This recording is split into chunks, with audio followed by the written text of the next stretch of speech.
Prontinho.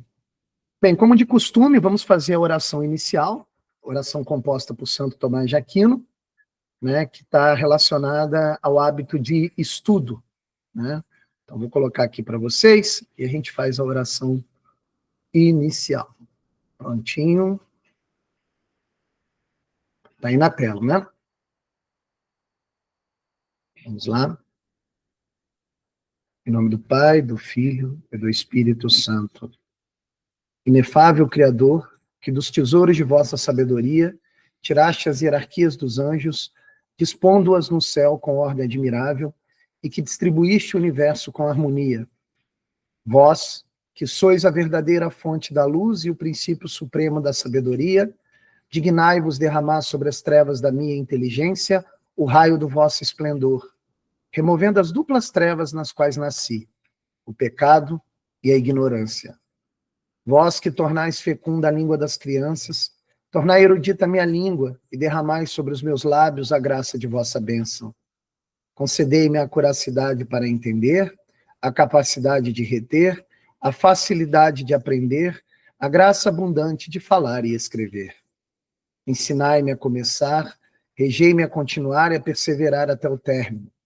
Vós que sois verdadeiro Deus e verdadeiro homem, que viveis e reinais pelos séculos dos séculos. Em nome do Pai, do Filho e do Espírito Santo. Amém. Bem, meus amigos, então é isso. Podemos, enfim, iniciar a nossa aula. E hoje é uma aula muito importante, pois é a aula que nós vamos trabalhar o principal, o mais importante dos sacramentos. Tá? É óbvio que quando eu inicio a aula assim, algum aluno que, de repente, não tenha compreendido de maneira adequada o que nós já havíamos explicado em aulas anteriores, pode ter uma confusão a respeito disso. Porque em uma aula, 2 aulas atrás, se eu não me engano, nós aqui estávamos iniciando mais uma aula de catecismo e eu estava dizendo, hoje começaremos a aula com o mais necessário dos sacramentos.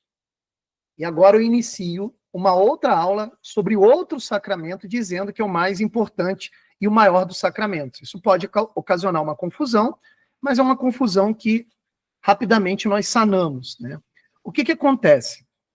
De todos os sacramentos, o mais necessário é o batismo.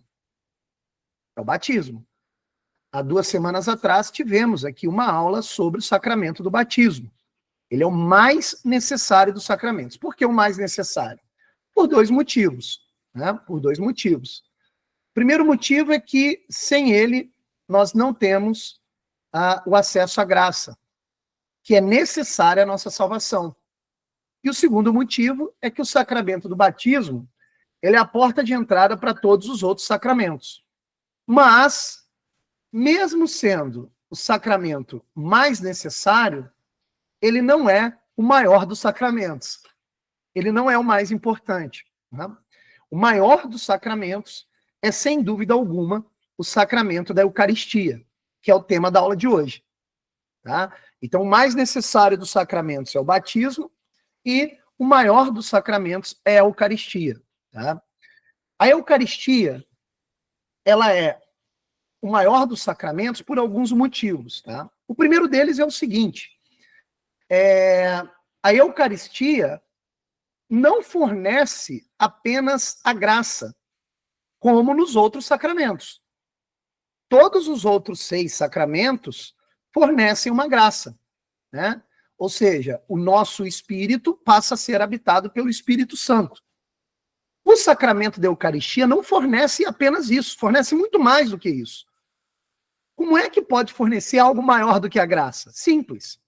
A Eucaristia fornece o doador da graça. O doador das graças, nosso Senhor Jesus Cristo. Então é óbvio que, se a Eucaristia, né, nos fornece, nós recebemos com a Eucaristia o doador da graça, é óbvio que isso é maior do que a própria graça. Nesse sentido, o sacramento da Eucaristia é o maior de todos os sacramentos. Um segundo motivo é que todos os outros sacramentos, todos os mistérios da Igreja, estão ordenados e direcionados ao sacramento da Eucaristia. Então veja que coisa curiosa. Todos os outros sacramentos nós recebemos em função do sacramento da Eucaristia, que é a coisa mais importante da igreja. O fato de a gente estar aqui nessa aula de catecismo, aprendendo sobre a doutrina, né, compreendendo verdades da fé, o fato da gente ir na Santa Missa, né, estarmos presentes lá em todos os domingos, o fato de confessarmos, né, o fato de levarmos o nosso filho recém-nascido ao batismo, o fato, todos esses fatos, eles têm uma finalidade: nos levar ao sacramento da Eucaristia. Então, nesse sentido, o sacramento da Eucaristia é o maior de todos os sacramentos. Percebe? Mas o que é a Eucaristia, né? O que é o sacramento da Eucaristia? O primeiro passo que a gente pode dar é em relação ao significado da palavra, né? Nós, em filosofia, nós buscamos sempre o significado etimológico do termo, né? O que é significado etimológico? É buscar o significado raiz da palavra. Porque, não sei se vocês sabem, as palavras elas vão mudando de significado na medida que o tempo histórico vai passando. E Eucaristia tem um significado original, né? A Eucaristia, né, o termo grego Eucaristia, que é o termo originário, significa ação de graças. Ação de graças. Então, antes de mais nada, a Eucaristia é uma ação de graças, né? Nós damos graças a Deus de recebermos a Eucaristia. E no momento da Eucaristia nós estamos fazendo isso. Então, Eucaristia significa ação de graças. Mas esse significado é apenas o significado etimológico do termo. Tá? Mas o que de fato é a Eucaristia? A Eucaristia, no primeiro momento, pode ser compreendida de dois modos. A Eucaristia é, ao mesmo tempo, sacrifício e, ao mesmo tempo, sacramento. Ao mesmo tempo, sacrifício e, ao mesmo tempo, sacramento. Por que a Eucaristia é um sacrifício? Né? Aliás, o que significa a palavra sacrifício? A palavra sacrifício é a união de dois termos, né? Sacro, que vem de sagrado, e ofício, que vem de esforço. Então, o sacrifício é um esforço destinado ao sagrado. Tá? É um esforço, é um suor próprio, é uma dor própria que eu ofereço ao sagrado. Isso é um sacrifício. E a Eucaristia é o maior de todos os sacrifícios. Por que é o maior de todos os sacrifícios? Porque a Eucaristia é o sacrifício de nosso Senhor Jesus Cristo para nos salvar. Então, Cristo se doa em seu corpo, seu sangue, sua alma, sua divindade, para a salvação dos homens. Então, olha que coisa curiosa. O sacrifício, o maior de todos os sacrifícios, que é a Eucaristia, é, no fundo, a própria missa. A própria Santa Missa.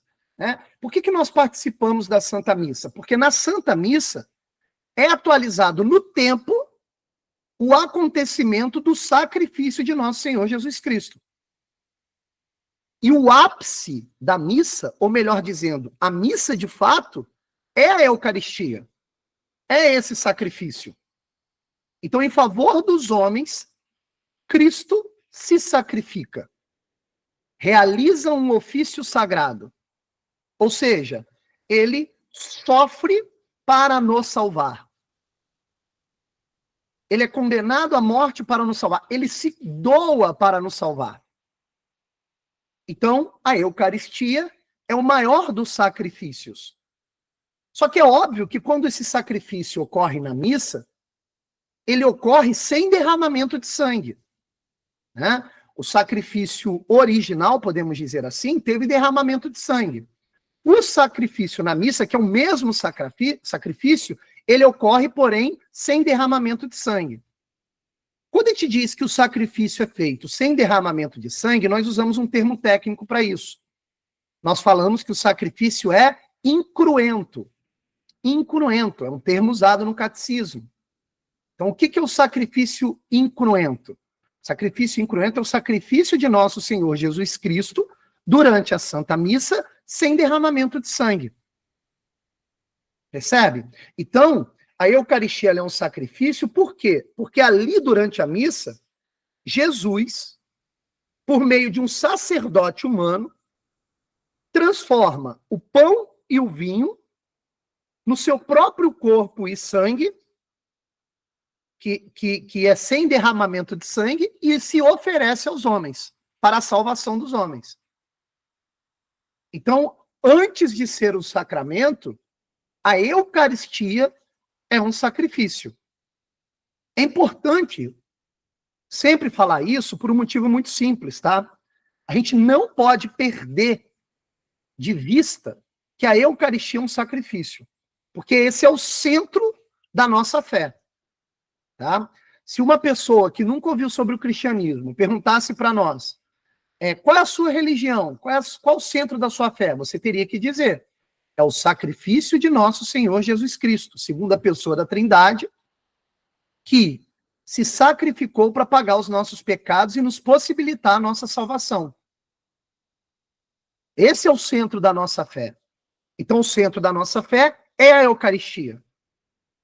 É o sacrifício. É o maior de todos os sacrifícios, tá? Então não percamos isso de vista, tá?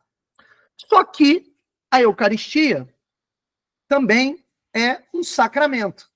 É um sacramento. Lembremos o que é sacramento, né? Sacramento é um símbolo que produz de maneira eficaz aquilo que ele significa, né? Então, por exemplo, no sacramento do batismo, nós passamos a ser realmente filhos adotivos de Deus. E todos os nossos pecados são apagados.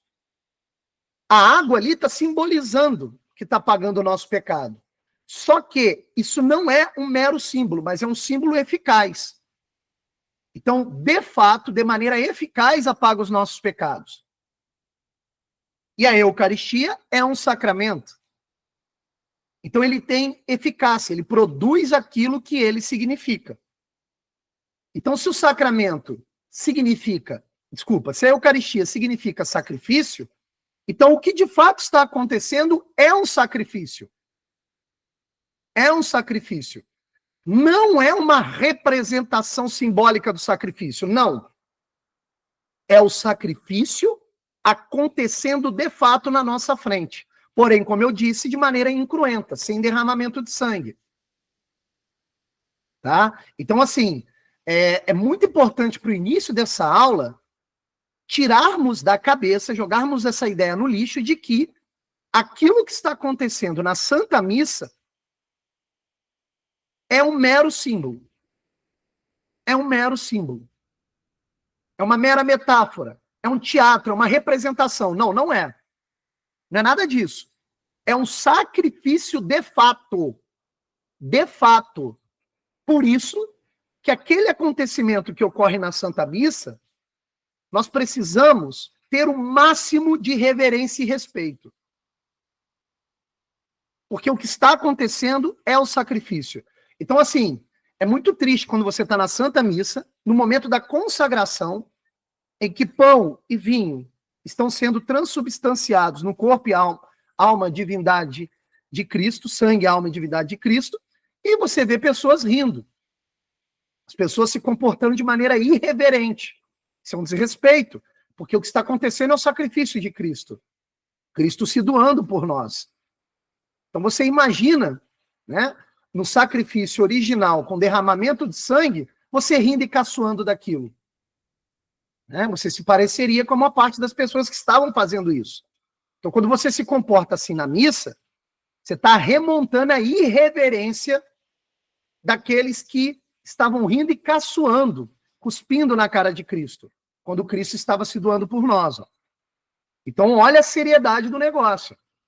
Ali é o ápice É o ápice da celebração. Ali é a Santa Missa. Tudo que tem antes, a leitura, a entrada, tudo, aponta para a Eucaristia, que é a Santa Missa de fato. Tá? Então, olha que coisa curiosa.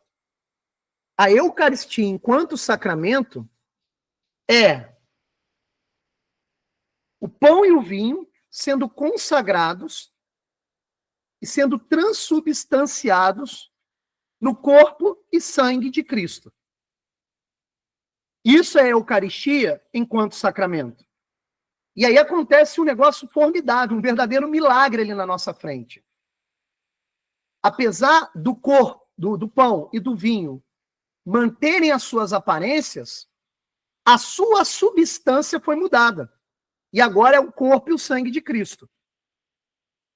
Aliás, esse é o conceito adequado que é usado pelo catecismo. O que ocorre ali é uma transubstanciação.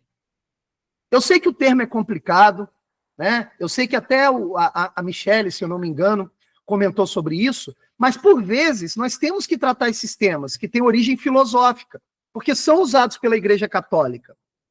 Não é isso? Porque olha só, olha que coisa curiosa.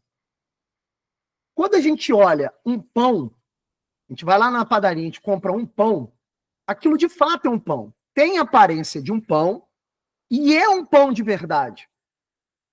Quando a gente olha o vinho, né, a gente compra um vinho numa adega, né, e vai beber um bom vinho, aquilo ali tem a aparência de vinho e é vinho de verdade, tá? Só que olha que coisa curiosa. Na hora da consagração, na Santa Missa, na hora que a transubstanciação ocorre, a aparência de pão e a aparência de vinho permanecem. No entanto, não é mais pão e nem mais vinho. A substância foi mudada para corpo e sangue de Cristo. Então, assim, por mais que as aparências permaneçam, não são mais pão e vinho, mas corpo e sangue. Eu estou frisando muito isso porque isso é muito importante. Senão a gente acaba caindo no erro protestante de achar que aquilo é meramente simbólico. Mas não é. As aparências permanecem, mas houve uma transubstanciação, ou seja, a substância de fato se alterou, se modificou. Agora é o corpo e o sangue. Percebem isso? Então, um conceito aqui importante para a gente entender. Isso aqui é muito importante, tá? A consagração lá na Santa Missa é o momento pelo qual a Sagrada Eucaristia adquire o seu ser. Ou seja, vinho é transformado em sangue e pão é transformado em corpo. Sangue e corpo de nosso Senhor Jesus Cristo, com alma e divindade e tudo. Cristo por completo. Isso nós chamamos de consagração. Consagração. Agora, quando nós vamos receber a Eucaristia, aí já é um outro conceito. Nós chamamos de sagrada comunhão. Então, a comunhão é quando nós recebemos a Eucaristia.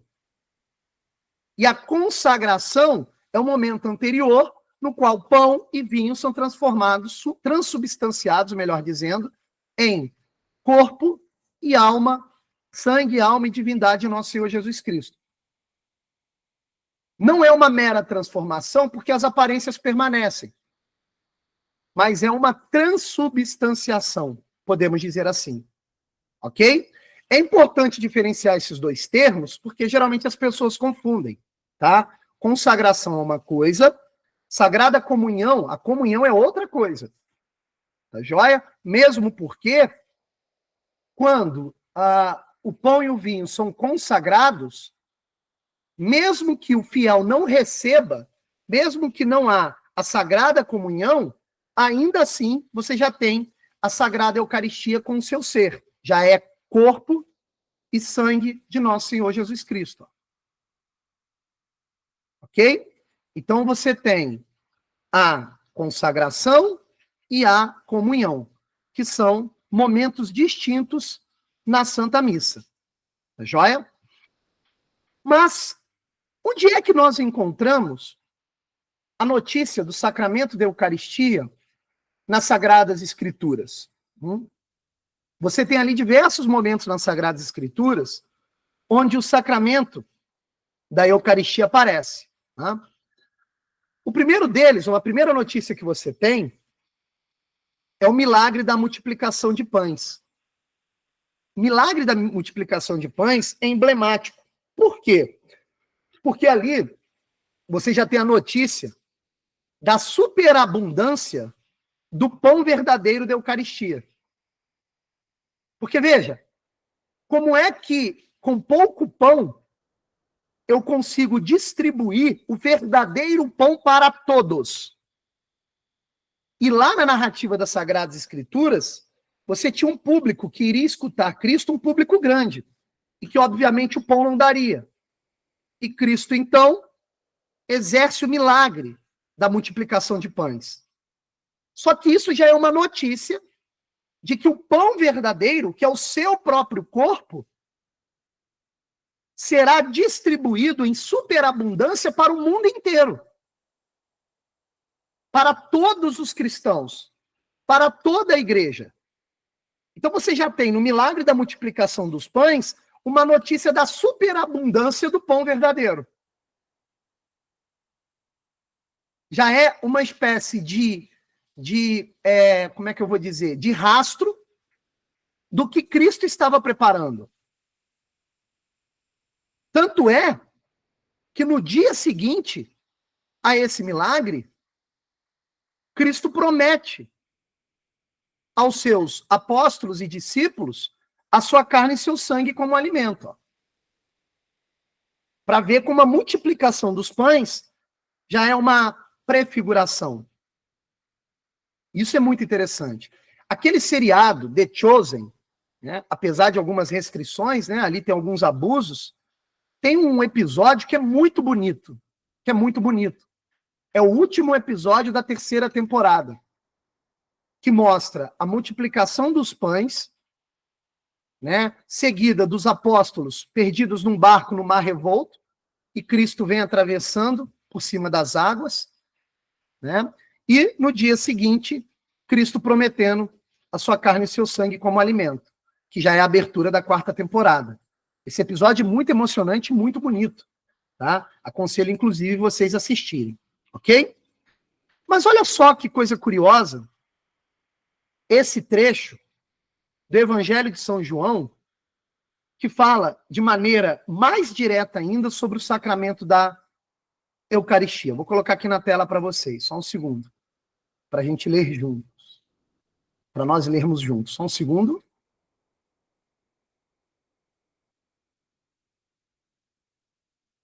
Olha só que coisa bonita. Olha como esse trecho ele nos dá as pistas da profundidade do sacramento da Eucaristia. Eu sou o pão vivo que desci do céu, disse Jesus. Quem comer desse pão viverá para sempre. E o pão que eu lhe darei é a minha carne para a salvação do mundo.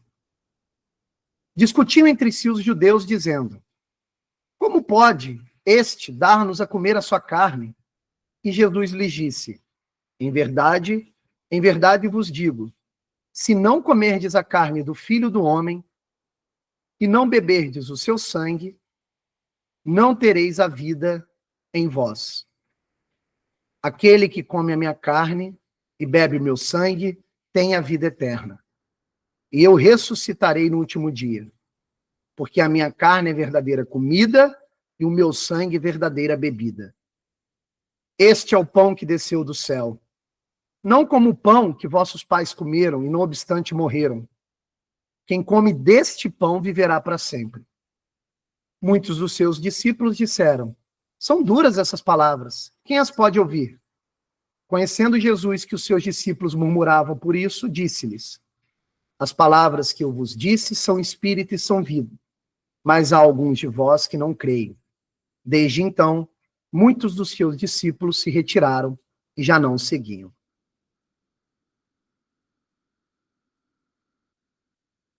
Vejam que esse trecho não dá a entender uma interpretação de que Cristo está falando de maneira figurada ou de maneira simbólica. Ele é bem direto, né? Ele diz de maneira muito clara, ó, eu sou o pão vivo que desci do céu. E ainda diz, ó, a minha carne é verdadeira comida e o meu sangue verdadeira bebida. Então percebam que não tem como você interpretar, né, esse trecho bíblico de maneira meramente simbólica ou metafórica, né? O que dá força de sacramento para a Eucaristia. Não é isso? Porque os protestantes em geral, eles alegam aí que Cristo está usando de metáfora, o que obviamente não está evidente no texto. O que está no texto de maneira bem direta é aquilo que nós acabamos de ler, né? E outra coisa, tem um outro detalhe que pesa a favor da Eucaristia enquanto sacramento, como nós acreditamos, né? Por verdade de fé. Na época, entre os judeus, falar que você vai comer a carne de alguém ou beber o sangue de alguém significa castigar alguém com penas muito severas e com muito ódio, né? Então, é óbvio que Cristo não está dizendo isso para os seus apóstolos e discípulos. Não faz sentido ali no contexto, né? Então, aquilo que geralmente se entendia por comer a carne e beber o sangue de alguém, não era o sentido que estava sendo aplicado por Cristo. Cristo estava falando aquilo de forma bem direta e literal, né? Outro detalhe, né, que traz força para o fato de que a Eucaristia é um sacramento. Alguns dos seus discípulos sentiram repulsa quando Cristo disse isso. De tão forte que foi um sentido literal. Como assim comer carne humana? E se afastaram dali, como diz a Escritura. Né? Então, assim, não tem como interpretar, né, essa passagem bíblica de maneira simbólica. Cristo está sendo bem, mas bem direto. Né? E outra coisa, em outras passagens bíblicas, toda vez que Cristo percebe que os seus apóstolos ou discípulos não estão compreendendo bem o que ele está falando, ele geralmente se explica. E não permite que eles se afastem.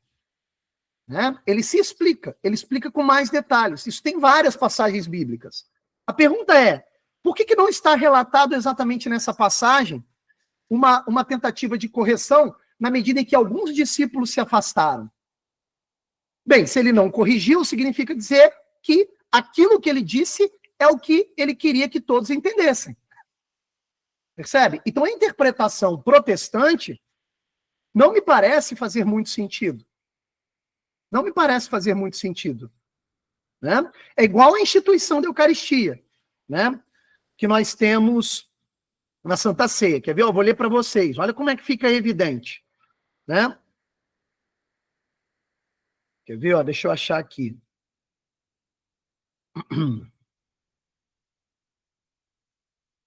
Olha só. Olha o relato da instituição da Eucaristia através dos livros de São Paulo. O Senhor Jesus, na noite em que foi traído, tomou o pão e, depois de ter dado graças, partiu e disse, isto é o meu corpo. Então veja, ele não disse, ó, isto simboliza o meu corpo. Não, ele disse, isto é o meu corpo, que é entregue por vós. Fazei isto em memória de mim. Do mesmo modo, depois de haver ceado, tomou também um cálice, dizendo, este cálice é a nova aliança no meu sangue. Todas as vezes que o beberdes, fazei em memória de mim. Então ele não disse, este é o símbolo do meu corpo, este é o símbolo do meu sangue. Não, ele disse, isto é o meu corpo, isto é o meu sangue.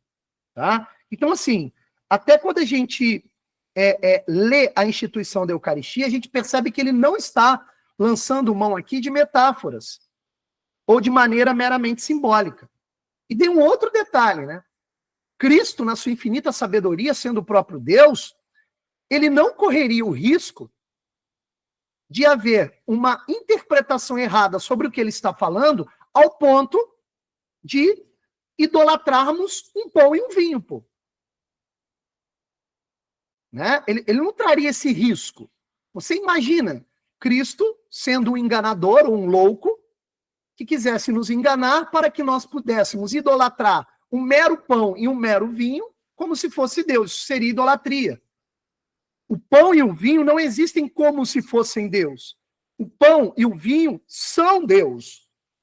São Cristo. Pois foi isso que o próprio Cristo nos disse. Então não há engano. Então não há engano. Tá? É muito importante frisar essas coisas, porque tem católico que cai nisso ainda.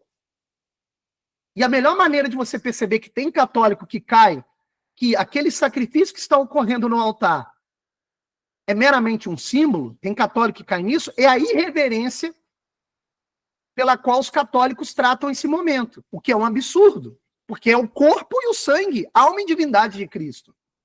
Então é algo muito sério. Né? Outro detalhe, os apóstolos, eles estavam lá e relataram isso pra gente, pelas Sagradas Escrituras. Cara, não é possível que os apóstolos se enganaram. Se os apóstolos se enganaram e escreveram errado, veja, então toda a base da nossa fé, que tem como um dos pilares a Sagrada Escritura, a gente pode jogar fora. Inclusive os protestantes, que só acreditam nas Sagradas Escrituras. Outra, se fosse importante esclarecer isso, dizendo que é uma forma simbólica, os apóstolos relatariam isso na Escritura, pô. Não faz sentido os apóstolos deixarem as Escrituras como estão, para que abrisse a possibilidade de uma interpretação meramente simbólica, se Cristo falou de forma literal. Percebe? Então não tem saída. Não tem saída. A Eucaristia é um sacramento. A Eucaristia é nosso Senhor Jesus Cristo. Outro detalhe.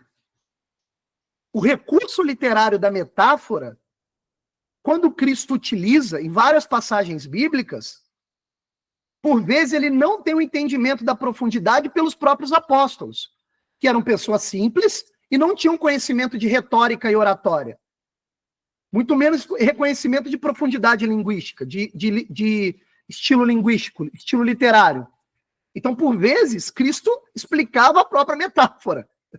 Várias vezes Cristo fez isso.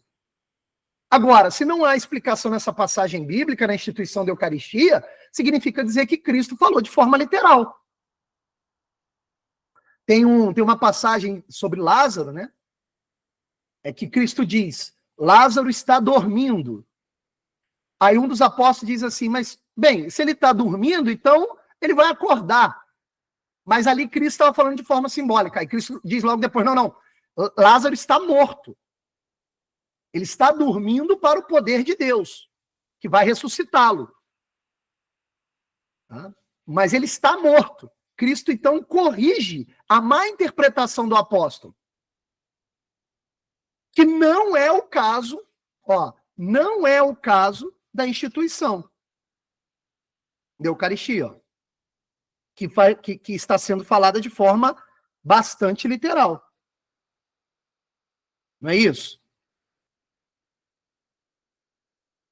Continuando.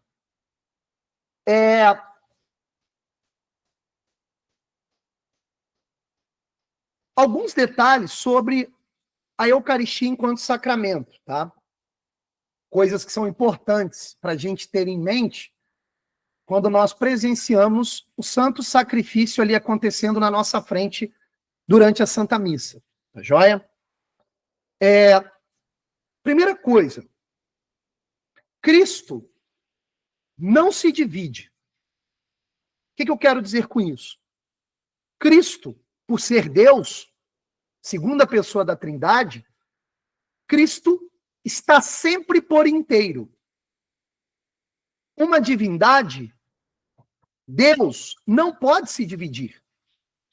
Não pode se dividir. Por que eu estou falando isso?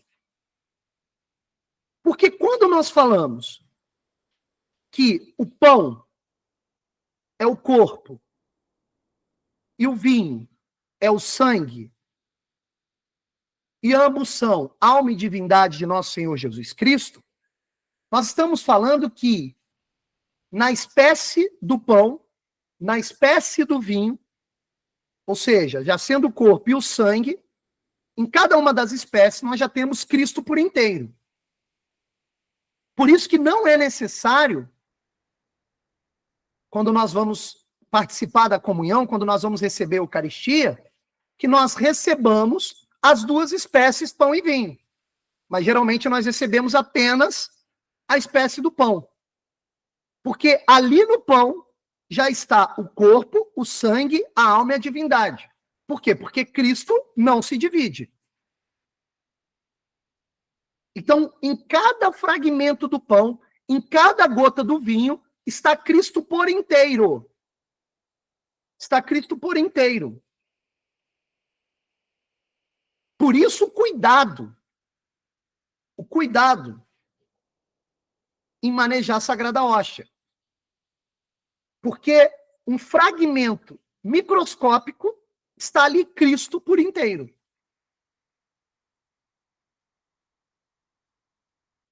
Então, Jesus, ele não se divide de maneira alguma. E Jesus também não se multiplica. Apesar dele estar sob a espécie de pão e vinho em todos os sacrários da terra, ao mesmo tempo, isso não significa que ele está se multiplicando. Ele nem se divide, nem se multiplica. Mas ele está por inteiro, em toda a Sagrada Eucaristia, em todos os lugares do mundo, em todos os sacrários da terra. Isso só é possível porque Cristo é Deus. Isso é um verdadeiro milagre. Então, o que está acontecendo no momento da Sagrada Eucaristia, no momento da Santa Missa? O que está acontecendo é o seguinte: o tempo e o espaço param. As leis da física param. Tudo que nós compreendemos pela ciência deixa de funcionar. E a única coisa que ocorre é que a eternidade encosta no tempo. E nós temos ali um contato direto com o nosso Senhor Jesus Cristo. E todos os homens, naquele momento, estão participando de Cristo. Com Cristo, em Cristo e por Cristo. Então, é algo muito sério que está acontecendo. O céu encosta na terra. Os anjos estão em festa. Então, a Sagrada Eucaristia é o maior momento da vida do cristão.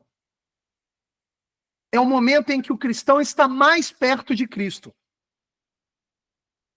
Daí a justificativa de que esse sacramento é o maior de todos.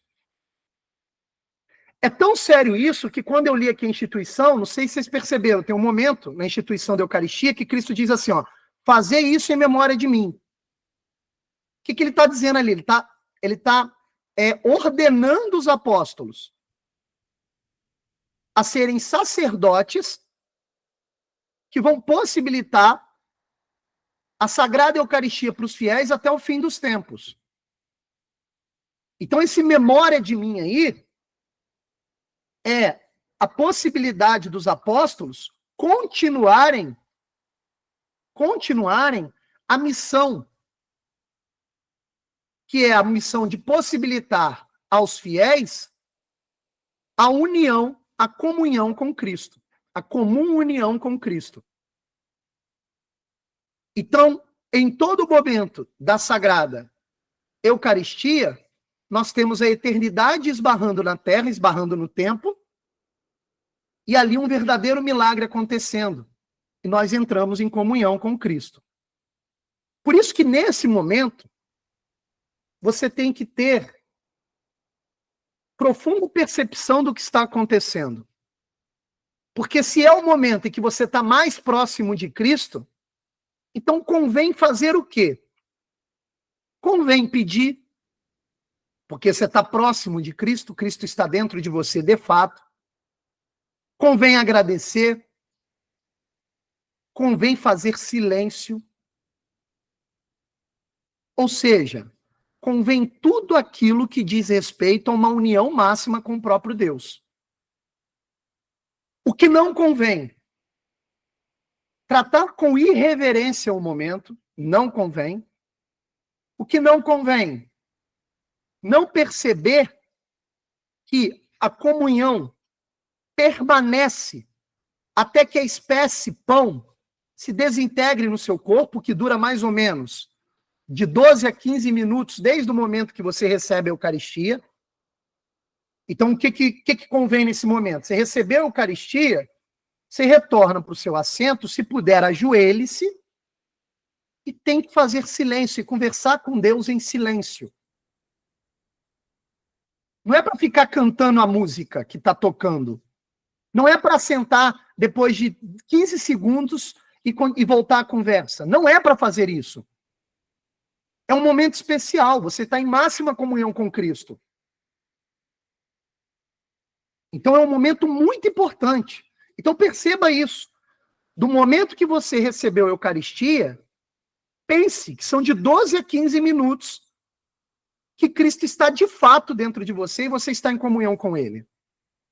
Porque depois que a espécie se esvai no seu organismo, a graça continua lá. Mas aí Cristo se vai de algum modo. Então esse momento máximo de comunhão, aproveite esse momento. É o momento mais importante da vida do cristão. Nenhum momento é mais importante do que esse. Nenhuma oração alcança a comunhão com Cristo do que na Eucaristia. Outro detalhe, como se comportar. Você está na frente de Cristo, sacrificado, que se doou por você. Então o que convém? Se ajoelhar. A forma ordinária, ou seja, mais comum da igreja de receber a Eucaristia, é ajoelhado e recebendo diretamente na boca pelo ministro. Você pode receber na mão? Pode. Pode receber na mão sem ajoelhar? Pode também. Mas a maneira mais ordinária, ou seja, mais comum, é ajoelhado, né, e diretamente na boca. Vai receber na mão? Receba na mão e coloque na boca na frente do ministro. É uma das atribuições do ministro verificar se você colocou na boca. Colocou na boca, você pode deixar se desintegrar naturalmente, você pode mastigar. Pode mastigar. Aliás, né, o recebimento da Eucaristia tem significado também etimológico de mastigar.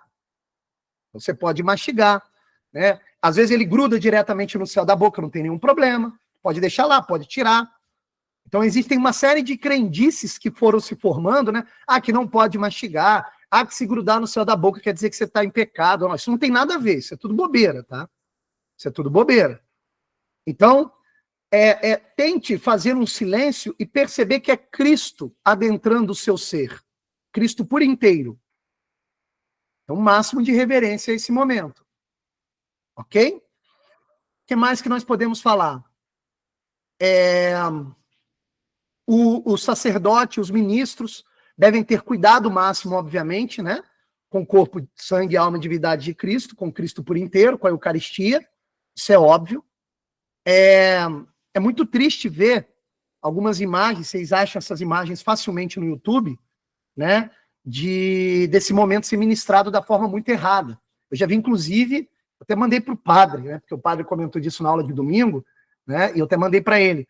Depois eu até mando para vocês um vídeo que a Eucaristia estava sendo servida como se fosse um self-service. O fiel pegava ali, molhava no vinho e colocava na boca. Isso é um absurdo, tá?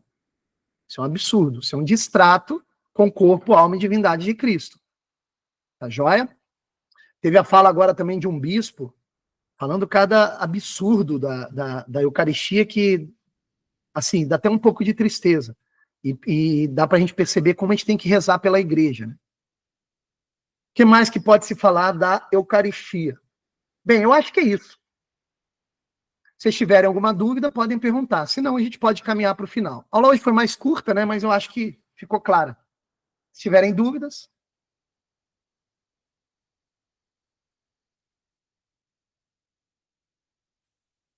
Da minha parte não tem, não. Tá claro? Tá claro, né? Tomara sim, professor. Então tá ótimo. Se ninguém tem dúvida, então fizemos aqui talvez a aula mais curta do nosso curso até agora, mas eu acho que tenha sido clara. Eu aconselho vocês, tá, sempre estarem consultando o catecismo no capítulo referente à Eucaristia, para sempre se lembrarem da importância que é esse sacramento, porque, como eu disse, não é um sacramento apenas, esse apenas entre mil aspas, mas é também um sacrifício que ocorre na nossa frente. Pode falar, Michele. Desculpa, professor, eu só queria curtir a aula, eu apertei o negócio errado, me perdoa. Joia, sem problema. Então é isso, meus amigos. Vamos fazer então a oração final, tá joia? Para que a gente possa aproveitar aí esse sábado, né, que é uma graça também dada para nós, né, por Deus. Porque se a gente perceber, até a nossa existência é uma graça. E a possibilidade da gente poder comungar com Cristo é uma graça maior ainda, né? Então aproveitemos esse sábado e principalmente a Santa Missa de amanhã, ok? Então vamos à oração final para caminharmos para o fim da nossa aula. Estivemos aqui reunidos em nome do Pai, do Filho e do Espírito Santo. Amém. Pai nosso que estais nos céus, santificado seja o vosso nome.